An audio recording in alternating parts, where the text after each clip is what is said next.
Pour cette soirée sur les problèmes avec un grand P, c'est un peu la différence par rapport à la soirée sur le stress. Là, c'est plutôt les problèmes majeurs qu'on peut rencontrer.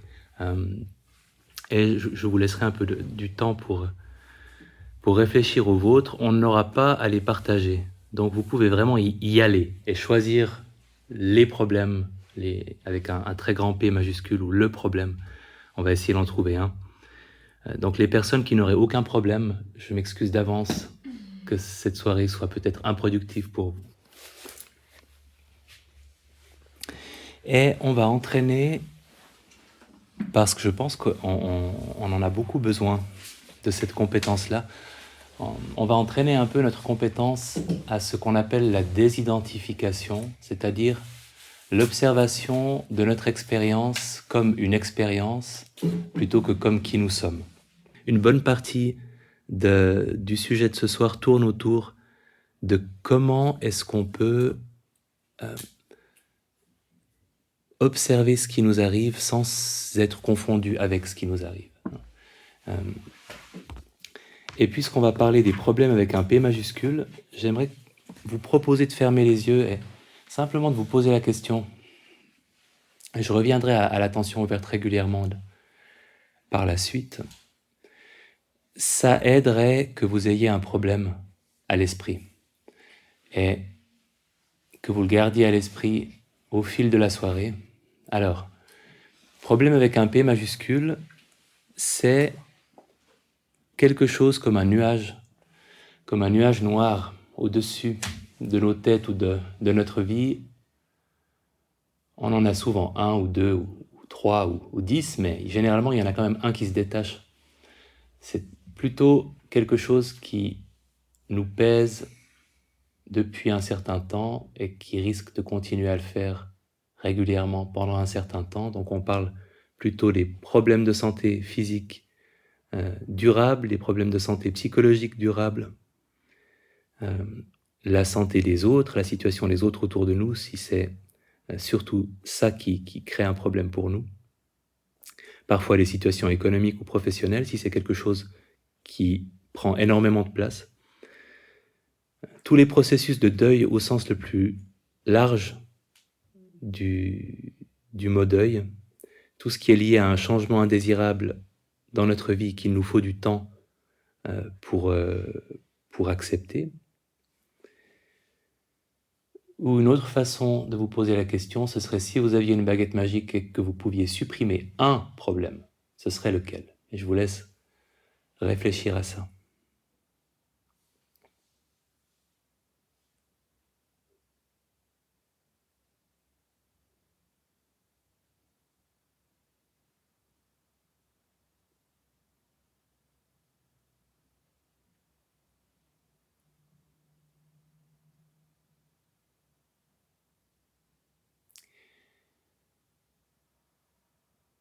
Et vous pouvez le nommer intérieurement, pas besoin de vous plonger dedans, juste le nommer pour le reconnaître, pour lui coller une étiquette.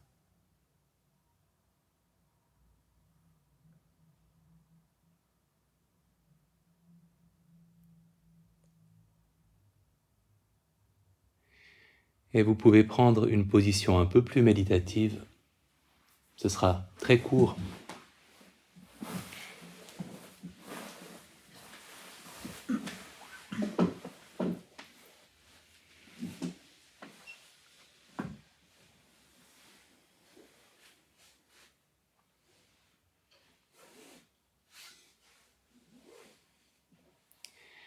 Et un exercice un peu philosophique, mais pertinent pour le thème de ce soir. Je vous propose que ce problème qui prend de la place dans votre vie, qui a une importance réelle, un poids réel pour vous, je vous propose qu'on le cherche dans notre expérience. Et vous pouvez prendre conscience du flot des sensations changeantes dans le corps.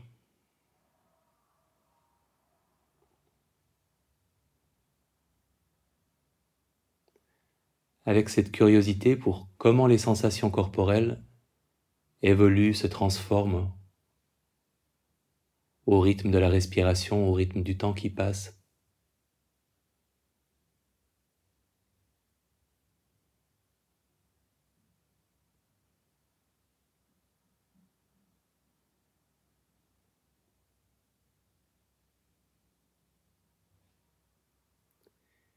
Et pendant que vous observez ces sensations qui changent, est-ce que le problème se trouve dans ces sensations changeantes? Est-ce qu'il est là? Est-ce que c'est là que vous le trouvez?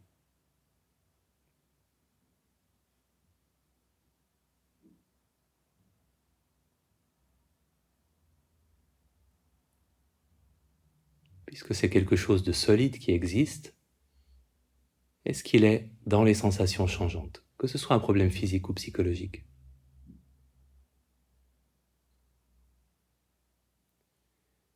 Et souvent, la réponse est non, on a de la peine à le trouver, en tout cas. Alors tentons notre chance. Dans le flot des pensées, tournant votre attention vers la présence ou l'absence d'images mentales, de paroles intérieures, d'impulsions,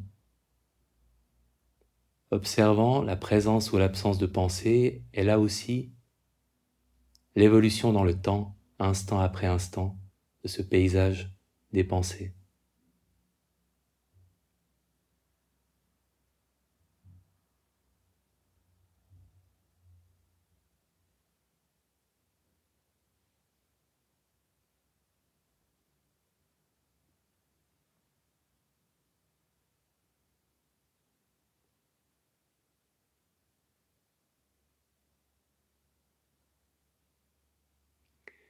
Est-ce que ce problème qui est réel, qui existe, qui prend de la place, est-ce que vous le trouvez en ce moment dans l'observation du flux des pensées? Est-ce qu'il est présent là-dedans? Est-ce que c'est là qu'il est caché?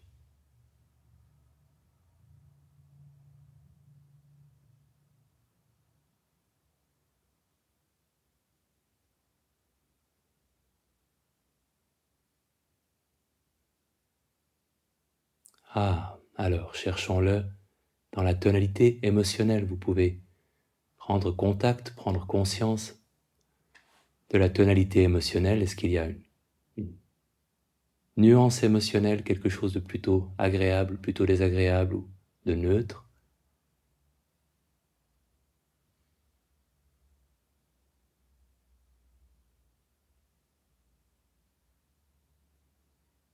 En prenant conscience physiquement, si vous pouvez l'observer sous forme de sensation, cette tonalité.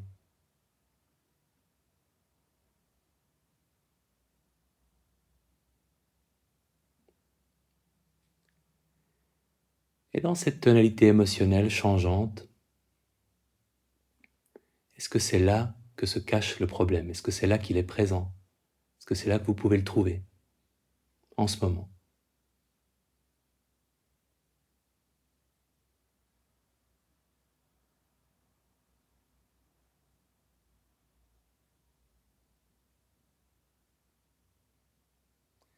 Et je vais vous épargner la recherche du problème dans les goûts, dans les odeurs, dans les sons, dans ce que voient vos yeux fermés. Je pense qu'on aurait encore moins de succès.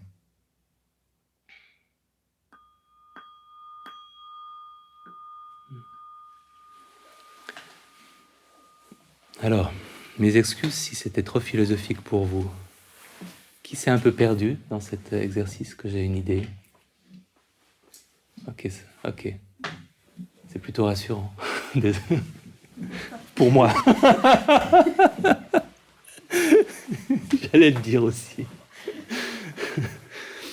Explication de texte de toute façon. Ce qui est intéressant avec les problèmes avec un P majuscule, c'est que même et si on prend un problème qui se manifeste sous forme de douleur, si c'est un problème tout à fait corporel, quand on prend conscience du flot des sensations, c'est pas, on ne l'attrape pas, on ne se saisit pas de ce problème, même si c'est un problème de douleur chronique, parce que ce qu'on observe est changeant. Peut-être que la douleur sera en ce moment pas présente, peut-être que si elle est présente, il y aura un flux de sensations et il n'y aura pas les émotions qui font aussi partie du problème quand il se manifeste pour nous. Et finalement, le problème, avec un P majuscule, il se manifeste généralement quand on est en train de penser à la personne qu'on est et à la situation dans laquelle on est en tant que personne qu'on est. Quand on est dans ces ruminations de « mais qu'est-ce qui est en train de m'arriver et pourquoi moi ?» etc. Et ce qu'on appelle, en anglais, ils ont cette expression qui marche bien, le selfing. Quand on fabrique du moi-je, quand on est préoccupé par des considérations autour de la personne qu'on est, de la situation dans laquelle on se trouve, des problèmes qu'on a, quelque chose qui est attaché à notre identité ou à notre personnalité. Et quand vous êtes en pleine conscience, vous n'êtes pas en train de faire du moi-je, par définition.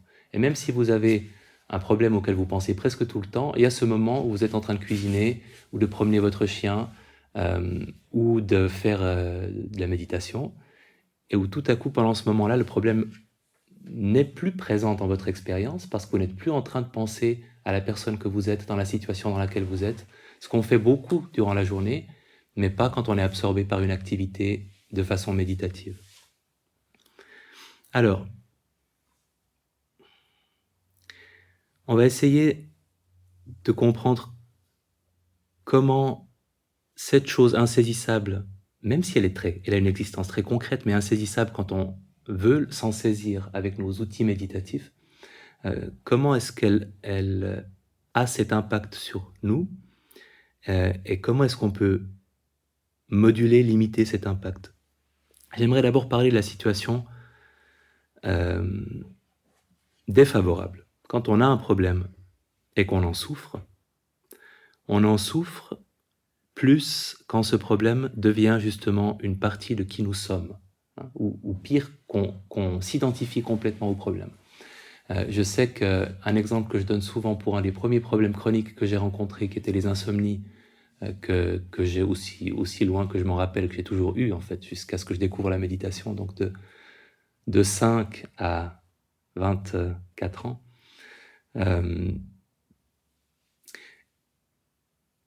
J'étais insomniaque même quand je dormais bien, c'est-à-dire que les nuits où je dormais suffisamment et où je m'endormais facilement, c'était une exception dans mon statut d'insomniaque, mais je me percevais comme une personne qui avait un problème et l'exception à ce problème était juste une exception.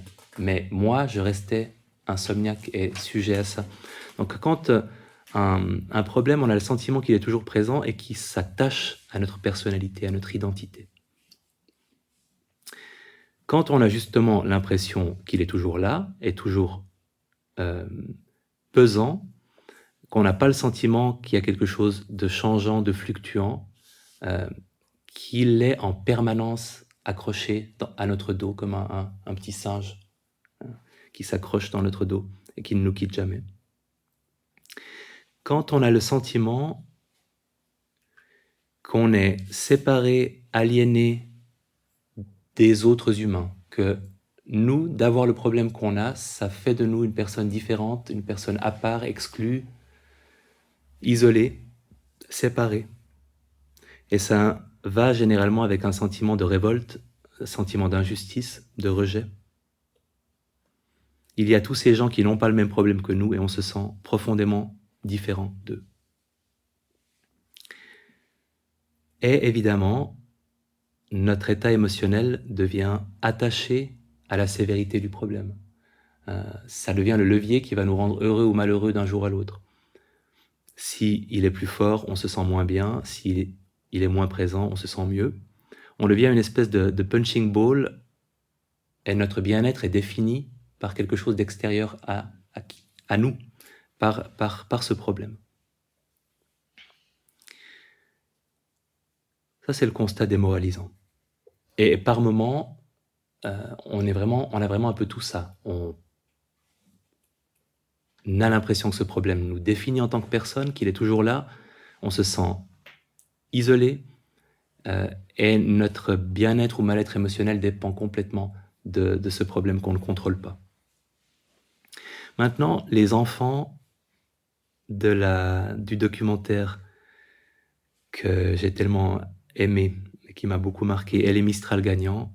J'ai déjà fait la promo plusieurs fois de ce documentaire qui est qui n'est pas facile à regarder, mais qui est extrêmement riche. Donc un documentaire d'une femme qui a perdu très très jeune une de ses filles d'une maladie dégénérative, à cause d'une maladie dégénérative, qui a écrit un livre sur son expérience et qui, je pense, a voulu continuer à mettre du sens sur ce qu'elle avait vécu elle-même et a fait ce documentaire sur comment les enfants très jeunes vivent avec des maladies très graves. Et c'est extrêmement riche parce qu'ils sont entre 4 et 8 ou 9 ans, je dirais en général. Il y a 5 enfants qui sont suivis. Et à cet âge-là, c'est possible qu'ils aient des ressources qu'on trouve plus difficilement plus tard, mais leur relation à leur maladie est une relation que beaucoup d'adultes auraient de la peine à trouver. Et je pense qu'ils sont la démonstration de l'inverse de ce que je viens de décrire, c'est-à-dire qu'ils font la démonstration qu'ils peuvent, dans leur rapport à leur problème avec un P majuscule, ne pas se sentir définis par ce problème, que leur identité ne se résume pas à ce problème. Et c'est très bien illustré dans le documentaire, au moment où la réalisatrice demande à, je crois, est-ce qu'elle s'appelle peut-être Ambre, une fille qui a une grave maladie du cœur, et la documentariste lui demande « Tu vas bien ?» Et elle répond « Bah bien sûr je vais bien, c'est mon cœur qui ne va pas. » Et c'est exactement ça, cette capacité de séparer la personne qu'on est et l'intégrité de la personne qu'on est de la maladie et d'une manière générale du problème qui est présent pour nous.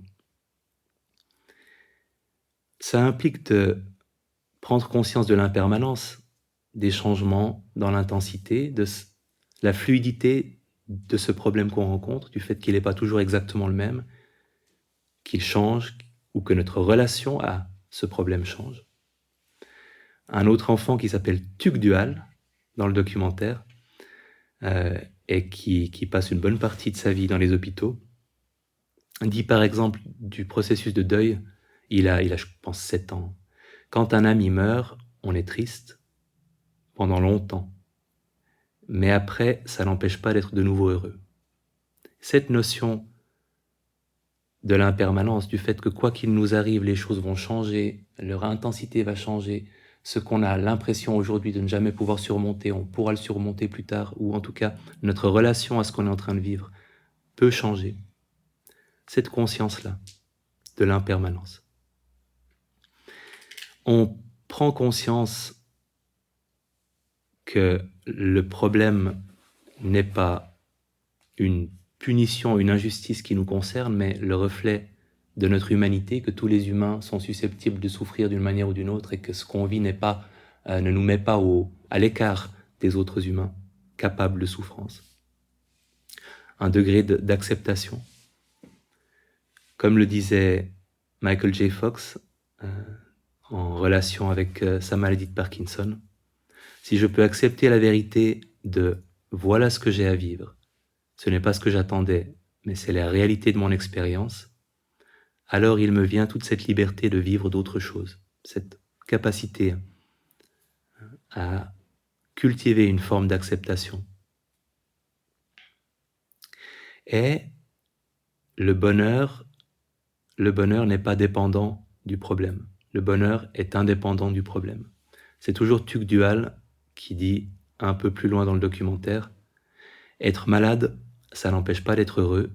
Je pense que rien n'empêche d'être heureux. » Alors, quand on voit un documentaire comme celui-ci et qu'on voit ces enfants, ce qu'ils font est très impressionnant, mais c'est extrêmement compliqué de le faire, et peut-être davantage compliqué de le faire pour les adultes que pour des enfants. Et méditativement parlant, j'ai fait une petite liste de ce qui correspondait à cette direction qu'on peut prendre pour changer la relation qu'on a avec un problème qui prend beaucoup de place. Alors, le premier élément de la liste, c'est un prérequis général, parce que ça implique de travailler avec notre attention, et on a besoin d'une attention musclée pour travailler face à un problème qui prend beaucoup de place. Donc, on a besoin de méditer, d'entraîner cette capacité à se concentrer, et il y a un bénéfice de toute façon à la pratique méditative de base, c'est ces îlots, ces oasis de calme que ça peut nous apporter. Donc si vous vivez quelque chose d'extrêmement pénible, et que même vous y intéresser méditativement vous paraît pas possible, ou pas sage, la respiration ou un autre objet de méditation peut servir à vous distraire, vous occuper l'esprit, vous tranquilliser l'esprit. Et c'était d'ailleurs la première découverte que j'avais faite dans mon rapport à la méditation, avant de comprendre ce que ça pouvait m'apporter d'autre, c'était que, au moins, quand je médite, je ne pense à rien d'autre par moment, donc c'est agréable quand il y a beaucoup de choses auxquelles on aimerait ne pas penser. Et comme fuite, mais au sens le plus noble de la fuite, la méditation où on se concentre sur un objet a de la valeur, mais aussi comme entraînement pour ce qu'on peut en faire ensuite.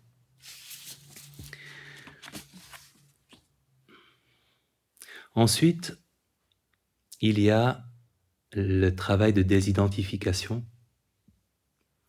Et là, je reviens à la citation de la petite fille et de sa maladie du cœur. Comment faire pour que ce qu'on vit de difficile ne soit pas qui nous sommes, que ce soit quelque chose qu'on puisse observer avec une perspective qui ne se confond pas avec ce qu'on est en train de vivre. Et c'est extrêmement important parce que dans cette perspective-là, on trouve une intégrité. L'observation de la douleur n'a pas mal, l'observation de l'anxiété n'est pas anxieuse. Dans cette observation-là, cette faculté d'observation n'est pas affectée par ce qu'elle observe. Et je vous propose de travailler un peu à la désidentification, alors pas que de façon méditative, vous verrez qu'il y a une part d'imagination aussi, juste pour mettre un peu d'espace entre le problème et vous, de différentes manières.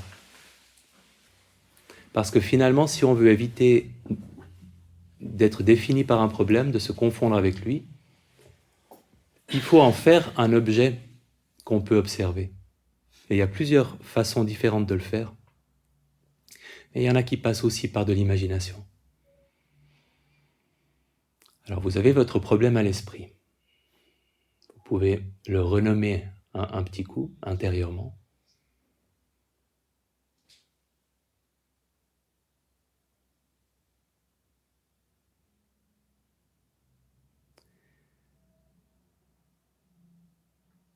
Et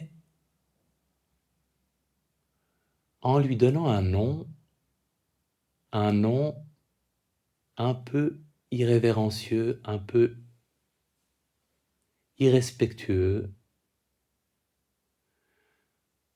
un nom qui vous permet de tourner ce problème respectueusement en dérision. Comment pourriez-vous l'appeler? En quelque sorte un petit nom. Quel est le petit nom que vous pourriez donner à votre problème, quelle que soit sa gravité? À vous de choisir quelque chose d'acceptable pour vous.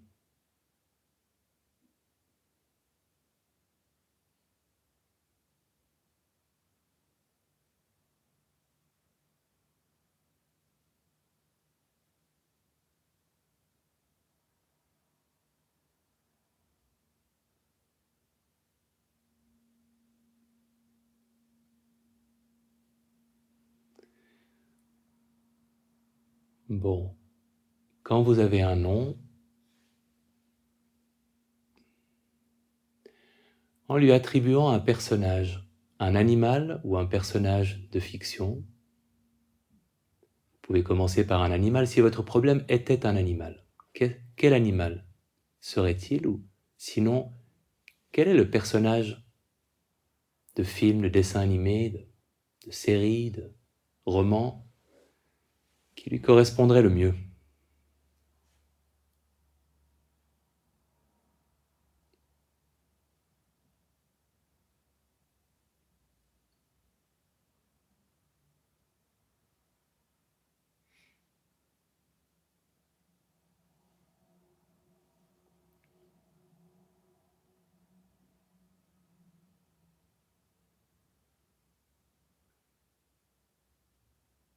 Ok, quand vous avez un personnage, un travail peut-être un peu plus sérieux maintenant, en donnant un peu d'espace à ce problème,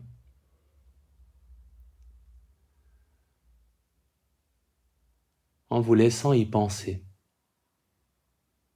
en vous laissant penser délicatement, prudemment, au moment où il est présent pour vous.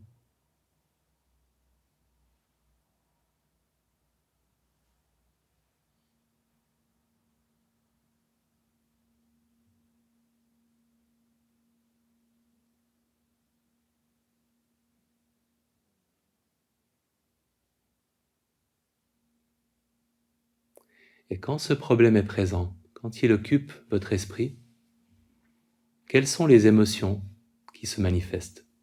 Quelles sont toutes les émotions qui accompagnent ce problème quand il prend de la place? Prenons le temps de faire une liste aussi complète que possible, nommant chacune des émotions intérieurement.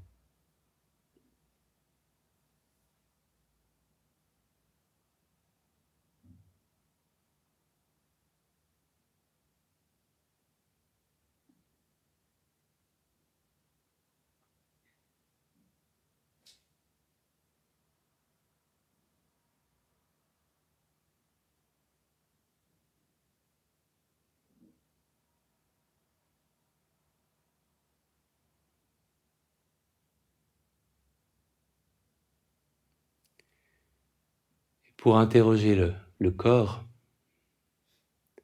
évoquant peut-être un moment particulièrement désagréable en lien avec ce problème, juste le temps nécessaire pour que votre corps y réagisse. Évoquant un moment désagréable, un moment intense.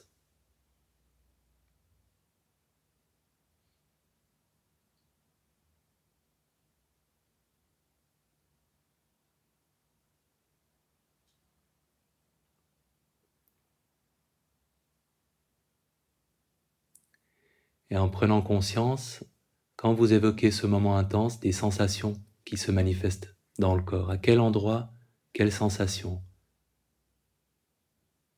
Avec autant de précision que possible, qu'est-ce qui se passe?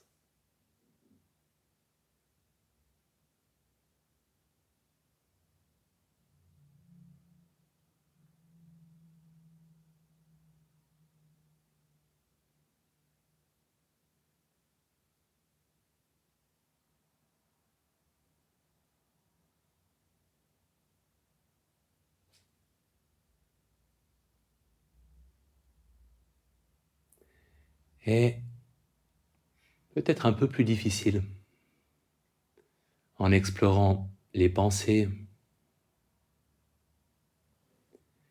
Quelles sont les pensées typiques quand vous êtes pris par ce problème? Quand, selon l'expression, vous vous prenez la tête avec, quand il prend toute la place dans votre esprit, est-ce que vous pourriez reproduire le dialogue intérieur? Qu'est-ce que vous vous dites? Qu'est-ce que vous imaginez ou qu'est-ce que vous vous dites dans ces moments-là? À quoi est-ce que ça ressemble?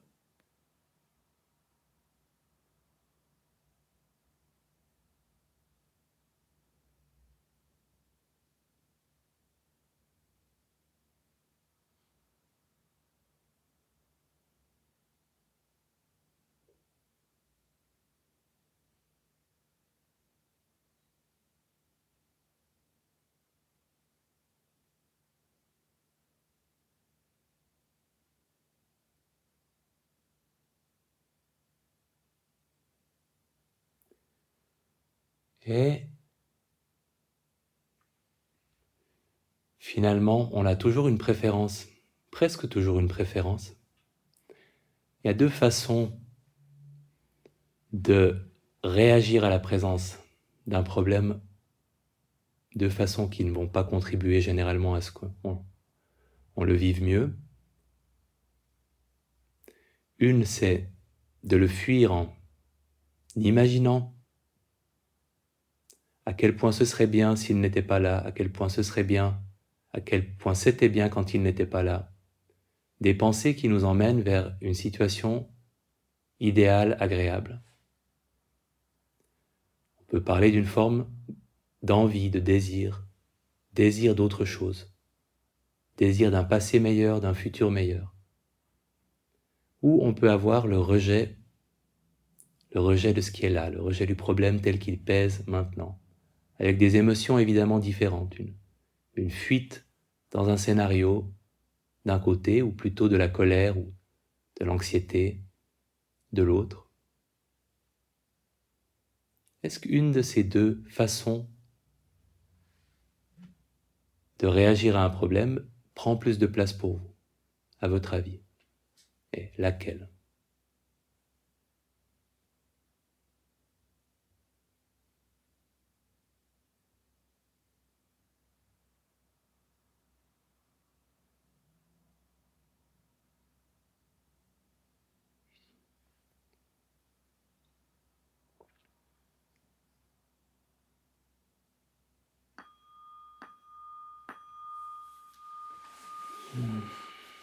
Qui a réussi à donner un nom? Levez la main, que je me fasse une idée. Ok. Et un personnage, qui en a trouvé un? Ok. D'accord. Parce que ça, suivant le problème, ça peut être extrêmement compliqué de trouver quelque chose. Dans certains cours de réduction de l'impact de la douleur chronique, des maladies chroniques, il y a des cours maintenant basés sur la pleine conscience pour les personnes souffrant de cancer, et ils font un atelier dessin de problèmes, où en fait on dessine une espèce de, justement, de créatures, de trolls, de gnomes, de créatures détestables qui incarnent le problème. Et un des intérêts, je ne crois pas beaucoup aux ateliers dessin pour résoudre des problèmes émotionnels à la base, mais un des intérêts, c'est de favoriser ce processus de désidentification. C'est que plus on transforme cette chose-là en quelque chose qui n'est pas nous, plus on peut mettre de l'espace entre nous et le problème. Et ce travail imaginaire, c'est une des façons de mettre de l'espace, qui fonctionne miraculeusement bien pour les enfants, par exemple, et puis pour les adultes, c'est parfois un peu plus compliqué parce qu'on n'a pas l'habitude de le faire. Est-ce que nommer les émotions était possible pour tout le monde? Les émotions typiques qui accompagnent ce problème? Quelqu'un n'a pas pu les nommer? Ok. Les sensations, qui n'a pas eu de sensations observables. Ok. Autrement, vous en aviez. Et penser, je me suis dit que ça c'était peut-être plus difficile. Le genre de dialogue intérieur ou le genre d'image qui vous viennent, qui n'a pas pu en retrouver? Ok, donc c'était assez clair en fait pour vous. Et pour la question sur plutôt cette envie, ce serait tellement bien, ou ce sera tellement bien, ou c'était tellement bien, ou plutôt ce mon Dieu comme ça m'énerve, mais comme je déteste cette chose qui m'arrive. Qui partait plutôt du côté envie d'autre chose, fantasme d'autre chose, ok, et rejet de ce qui est là, colère contre ce qui est là, ok. Ce qui est terrible, c'est que les deux ne nous aident pas. Mais il y en a un qui est beaucoup plus séduisant que l'autre, évidemment. Et de nouveau, la limite est parfois ténue, parce qu'entre l'espoir que ça puisse changer, l'ouverture au fait que ça puisse changer, qui peut jouer un rôle dans cette imagination d'une situation dans laquelle ce serait mieux, qui est quelque chose d'important, et la fuite temporaire dans une espèce de fantasme qui va nous retomber dessus dès qu'on arrêtera d'y penser, parce qu'on se retrouvera dans la même situation face au même problème, la différence n'est pas toujours évidente. Alors, ce que vous avez observé dans cette méditation, réflexion guidée, c'est la façon dont le problème existe pour vous. On parlait tout à l'heure dans cet exercice de recherche du problème, dans l'expérience, qu'on n'arrive pas à s'en saisir concrètement. Son existence se manifeste sous forme de sensations, sous forme de pensées, sous forme d'émotions. Donc, une des façons de transformer ce problème qui prend tellement d'espace en quelque chose qu'on peut méditativement appréhender, c'est d'observer comment il se manifeste concrètement dans notre expérience quotidienne, instant après instant, seconde après seconde dans notre journée. Et en effet, on ne peut pas se saisir d'un problème, mais on peut se saisir d'une sensation, ou d'une émotion, ou d'une pensée. Et une émotion, une sensation ou une pensée, on peut apprécier qu'elle est impermanente, qu'elle ne va pas durer éternellement, qu'elle va changer, et qu'elle n'est pas qui nous sommes, qu'elle est une partie de notre expérience, mais qu'elle ne nous définit pas en tant que personne. C'est beaucoup plus facile de le faire quand on ne prend conscience que de ce qui est présent à cet instant précis. Ce problème n'est pas quelque chose de solide, il se manifeste sous forme de sensations, d'émotions, de pensées. Et c'est avec ça qu'on doit vivre quotidiennement. Donc c'est sur cet aspect-là qu'on peut porter notre attention. Et j'aimerais vous rappeler cette anecdote. Je suis bientôt au bout de ma répétition d'anecdotes sur ce psychologue enseignant de méditation atteint de la maladie d'Alzheimer qui donnait une causerie du soir et qui a eu ce blanc, ce vide, où il ne savait plus du tout quoi dire.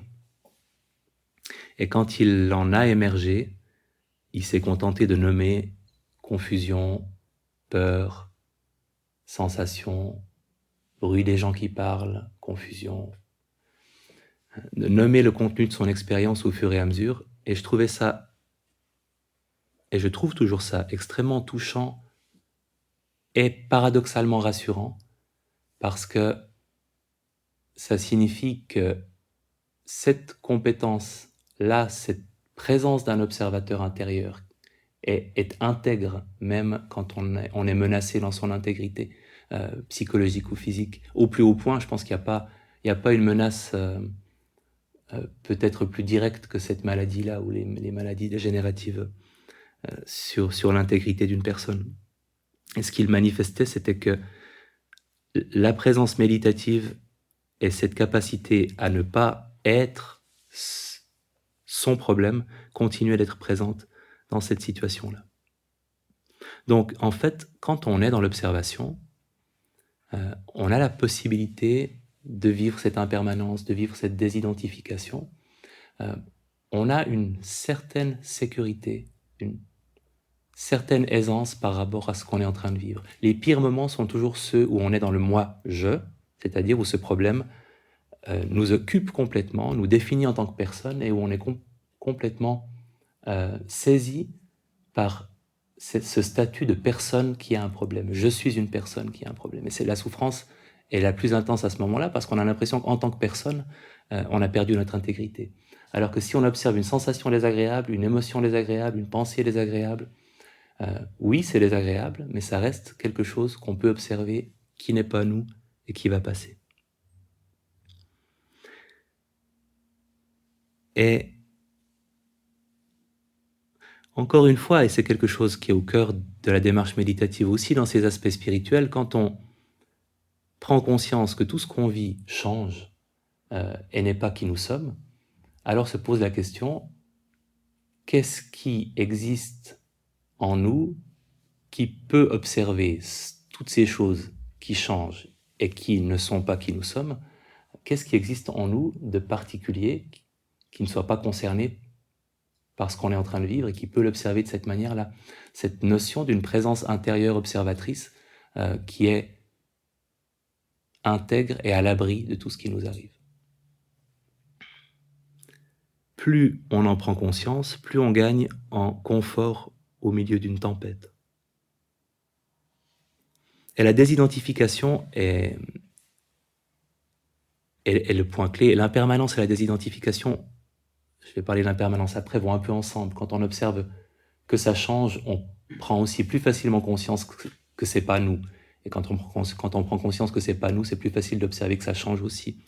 Mais la capacité à se désidentifier, pour moi, dans la vie quotidienne, elle s'exprime particulièrement bien en utilisant la note mentale. Et quand vous êtes saisi par ce problème, de pouvoir simplement dire « Ok, d'accord, mais qu'est-ce qui se passe ?» et de pouvoir nommer « Ah, sensation », parce que c'est une sensation qui occupe le centre de mon attention. Et maintenant, il y a une émotion, et c'est la peur. et il y a une sensation de tension dans la gorge. Et maintenant, j'ai envie de regarder la télé parce que j'ai plus envie d'y penser, et de suivre la succession de ce qui se passe en vous et de pouvoir se désidentifier de votre expérience en temps réel, y compris en dehors des moments où vous méditez.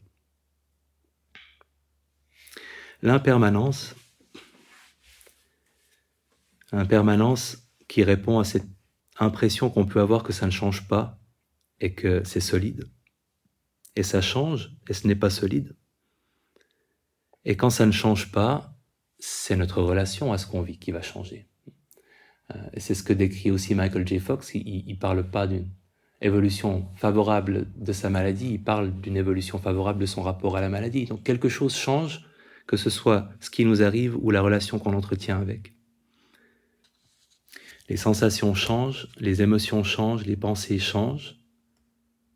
Le problème ne change peut-être pas, mais toutes les façons concrètes dont il se manifeste dans notre expérience changent.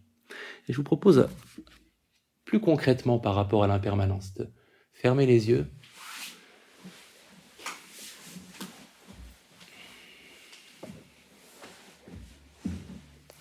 et de consacrer un tout petit peu de notre attention aux grands oubliés, aux grands oubliés des problèmes avec un grand P, les moments où le problème n'est plus présent, ou bien parce que ça va mieux, ou bien parce qu'on n'y pense pas et qu'on pense à autre chose.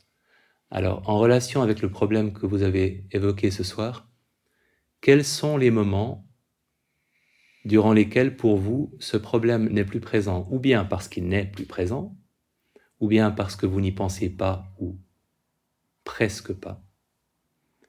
Quels sont les moments typiquement où vous avez le sentiment de vivre un répit, un mieux-être? À quoi ressemblent ces moments-là?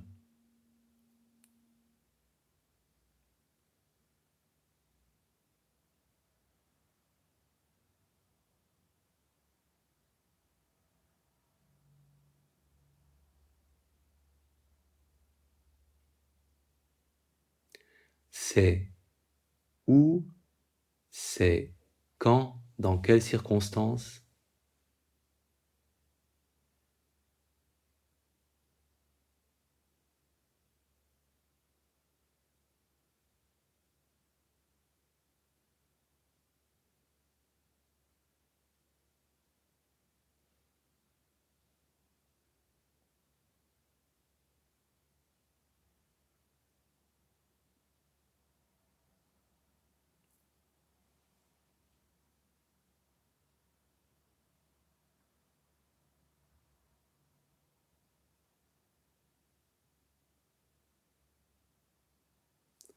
Et en ouvrant les yeux, pour qui est-ce que c'est en lien avec quelque chose que vous êtes en train de faire? Ok. Pour qui est-ce que c'est en lien avec l'évolution du problème lui-même, indépendamment de ce que vous faites? Ok. Pour qui c'est en lien avec autre chose que ces deux options? Ok. Alors, l'impermanence méditative, c'est de prendre conscience de ses sensations, de ses émotions, de ses pensées et de comment elles changent quand on est face au problème. Et l'impermanence plus généraliste dans la vie quotidienne, c'est de ne pas oublier de noter les moments où c'est moins intense ou les moments où c'est absent et de prendre conscience de cette variation dans l'intensité ou dans la présence du problème.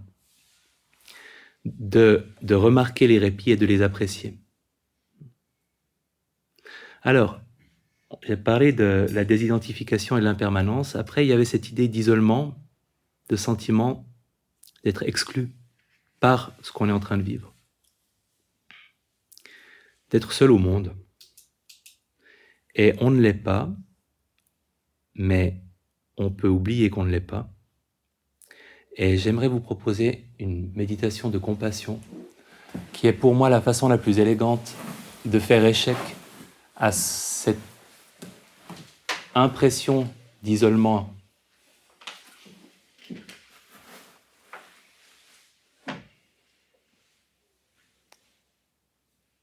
d'aliénation, de solitude.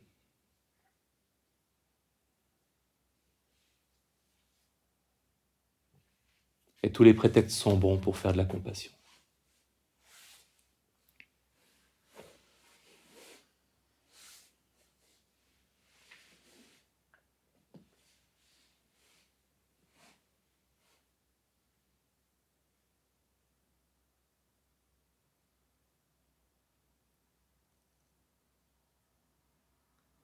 En laissant le corps se détendre à l'expiration, toujours dans ces soirées où on reste parfois trop longtemps dans une posture méditative sans méditer, on gagne à laisser les épaules ou le visage ou le dos se relâcher consciemment.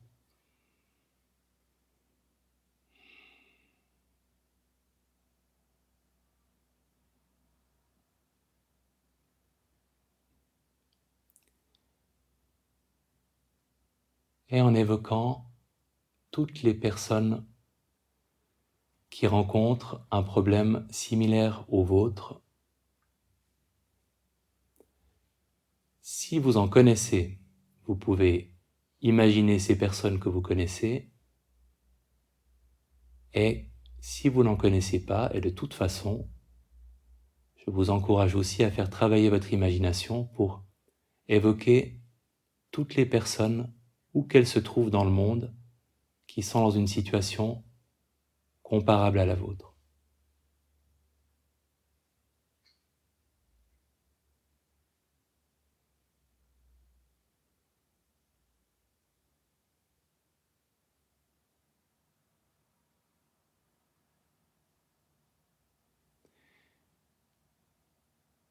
Et une imagination empathique, c'est-à-dire imaginant aussi comment ces personnes vivent leur relation avec ce problème, les bons et les mauvais jours, imaginant à quoi ressemble leur vie.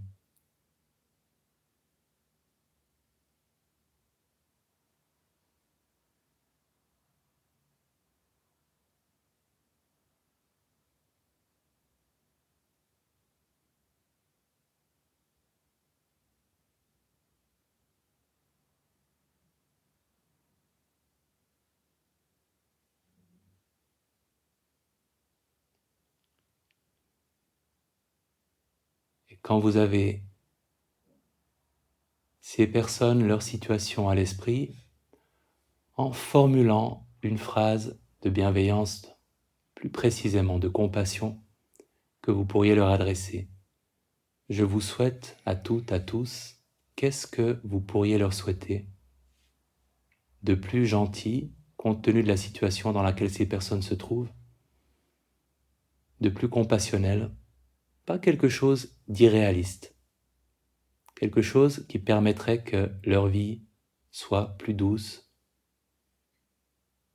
Qu'est-ce que vous pourriez leur souhaiter ?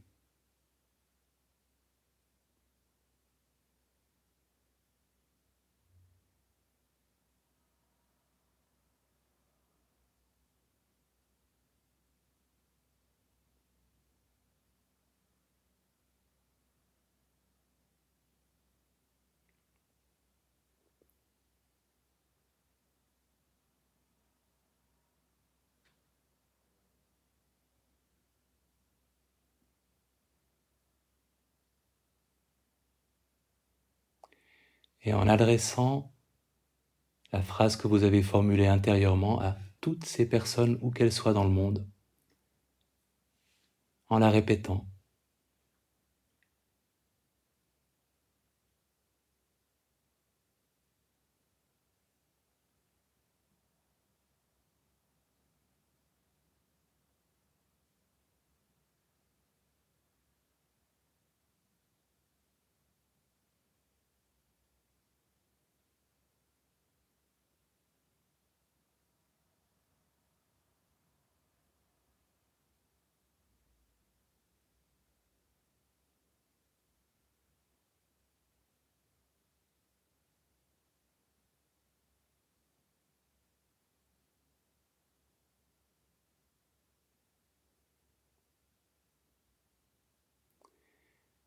Et cette bienveillance, cette compassion, pendant quelques instants la laissant s'exprimer sans les mots, une chaleur, une intention pour toutes ces personnes.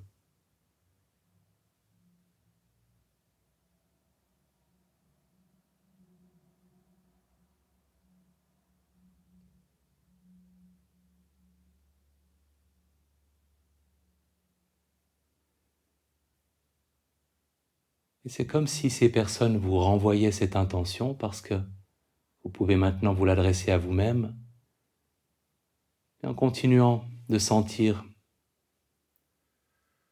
l'existence de ces personnes. Je me souhaite, ou la formulation que vous avez choisie, vous adressant la même phrase à vous-même en la répétant.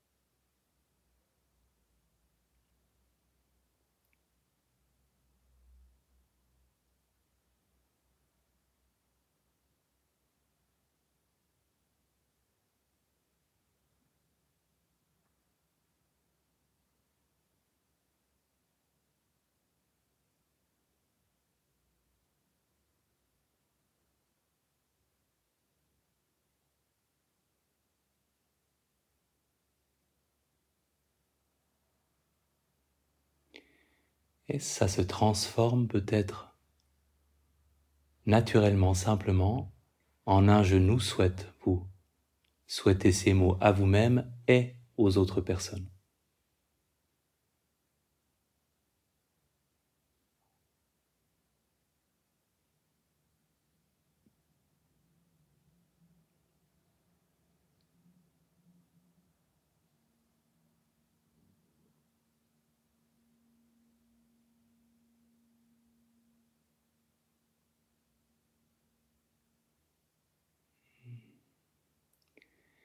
Et cette bienveillance, cette compassion pour vous et les autres, la laissant s'exprimer intérieurement, silencieusement.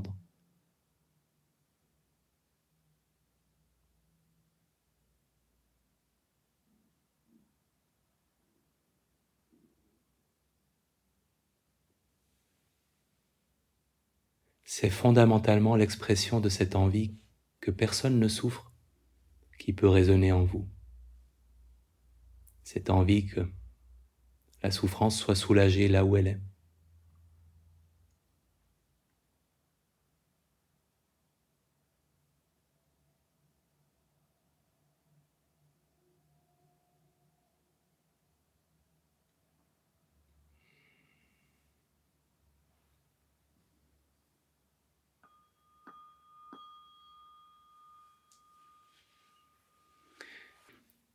Pour moi, à chaque fois, ça me fait du bien, les méditations de compassion. Donc, je sais pas sur qui ça fonctionne et comment ça peut fonctionner, mais il y a vraiment cette idée de développer quelque chose d'universel parce qu'on sort de notre propre situation et on est juste en relation avec la souffrance des gens qui nous ressemblent. Et on n'est clairement pas dans le moi-je du tout, et en même temps, on est en relation avec ce qu'on vit et avec la nature problématique de ce qu'on vit. Et c'est une façon appropriée pour moi et psychologiquement saine d'attraper ce problème et d'en faire quelque chose, la méditation de compassion. Et ça met en échec ce sentiment d'isolement, parce qu'on prend contact avec cette communauté humaine qui souffre aussi. Et évidemment, quand on est submergé par un problème, on perd souvent de vue ce qui dans notre vie n'est pas concerné par le problème. Et j'ai évidemment beaucoup parlé de la relation au problème lui-même, mais une bonne moitié du confort qu'on peut trouver face à quelque chose de problématique, c'est ne pas perdre de vue tout ce qui n'est pas concerné et tout ce qui est source de contentement ou de satisfaction pour nous. Donc vous pouvez prendre une position super, méga confortable, même couché si vous voulez. Ou assis si vous êtes bien. Et on laisse le corps se détendre avec chaque expiration. 2 ou 3 expirations plus profondes, tout le confort qui est disponible en ce moment.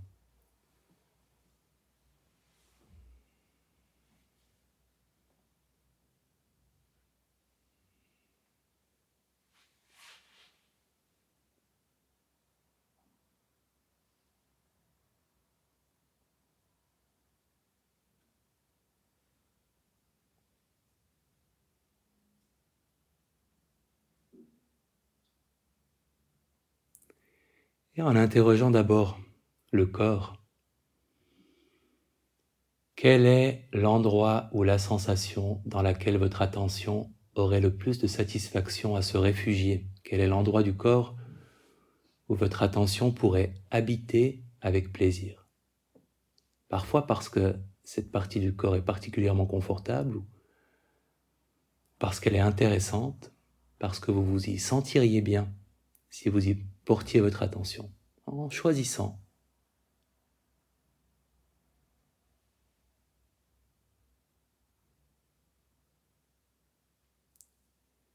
Quand vous avez choisi, en y déposant votre attention.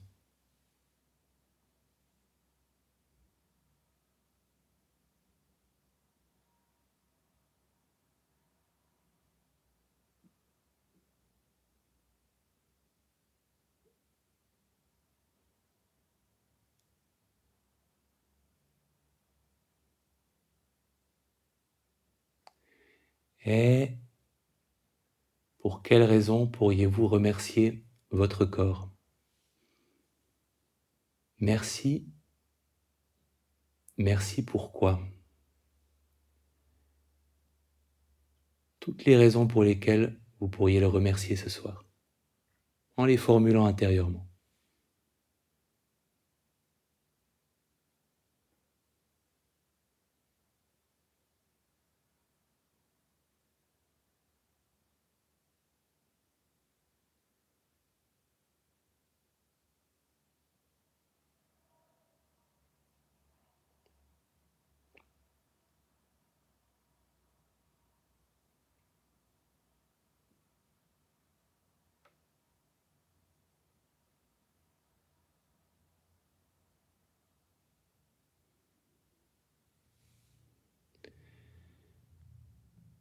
Et en prenant conscience de l'état de votre esprit en ce moment,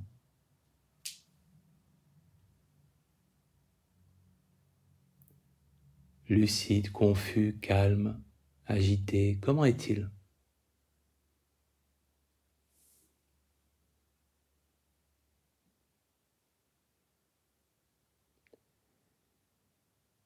Et en gardant ce contact avec votre esprit, de quoi pourriez-vous remercier votre esprit? Pour ce qu'il vous a apporté, ce qu'il vous apporte, autant des qualités de cœur, des qualités intellectuelles, morales. De quoi pourriez-vous remercier votre esprit?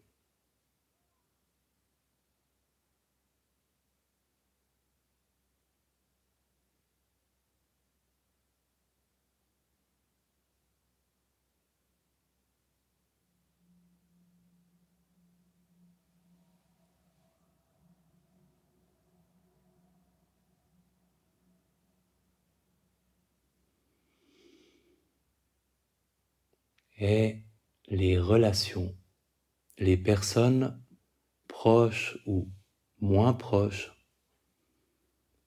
que vous auriez envie de remercier pour la place qu'elles occupent dans votre vie, pour le bien qu'elles vous ont fait, qu'elles vous font.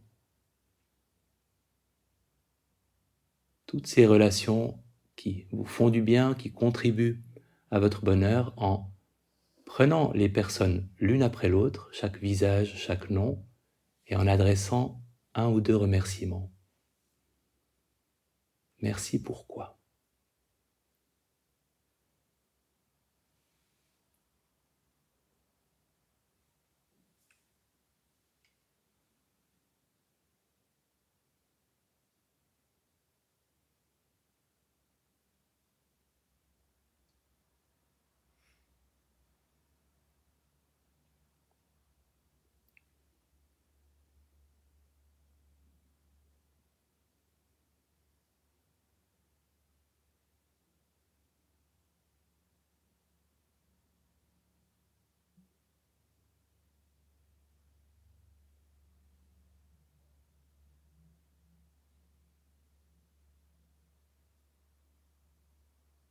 Allez, encore une personne. Laquelle est-ce que vous choisissez de remercier et pourquoi est-ce que vous la remerciez?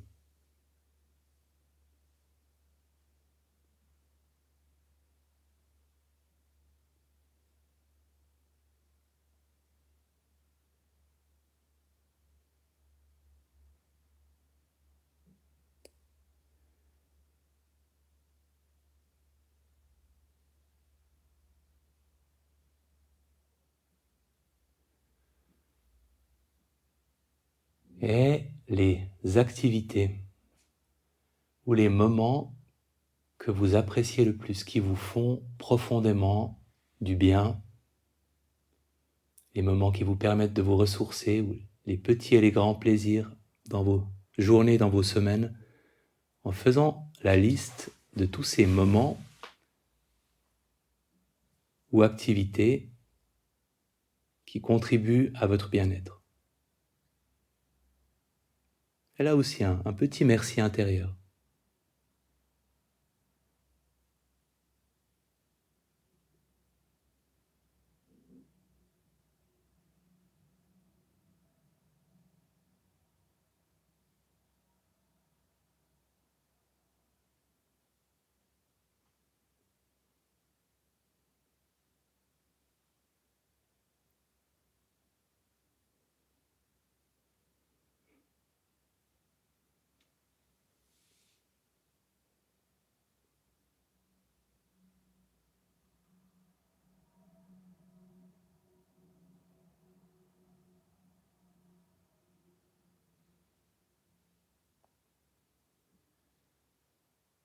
Est-ce qu'il y a des lieux dans lesquels vous vous sentez bien, que vous aimeriez évoquer? Quels sont les lieux où vous vous sentez le mieux? Dans votre passé, ces lieux refuges, ces safe places, comme on dit en psychothérapie, ces endroits où on se sent bien.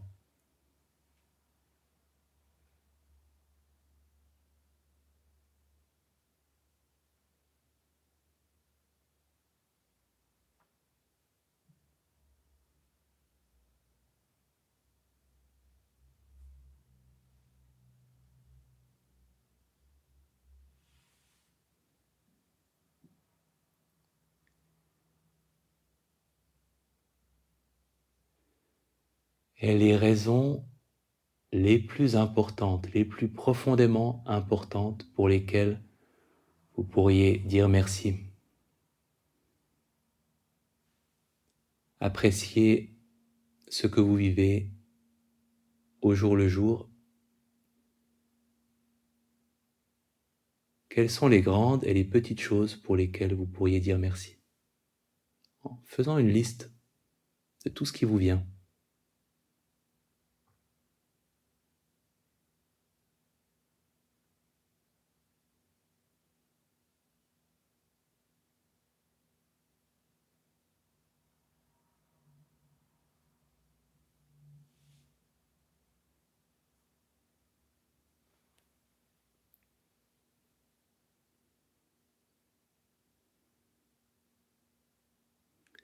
Je parle parfois d'une arche de Noé personnelle qu'on remplit avec toutes les choses précieuses. Qu'est-ce que vous pourriez encore y mettre? Il y a encore la place pour une dernière petite chose. Qu'est-ce que vous y mettriez?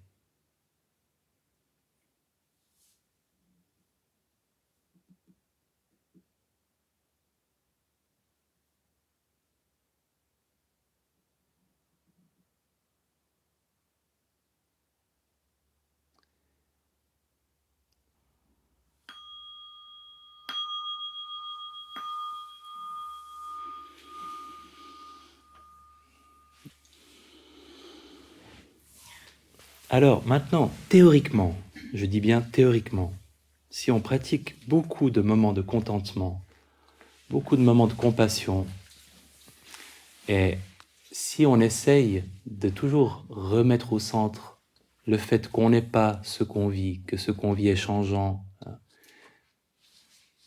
on gagne de la marge de manœuvre par rapport à ce qui nous tombe dessus. On n'y gagne pas le contrôle absolu que personne n'aura jamais, mais on gagne une forme de liberté ou une forme d'aisance.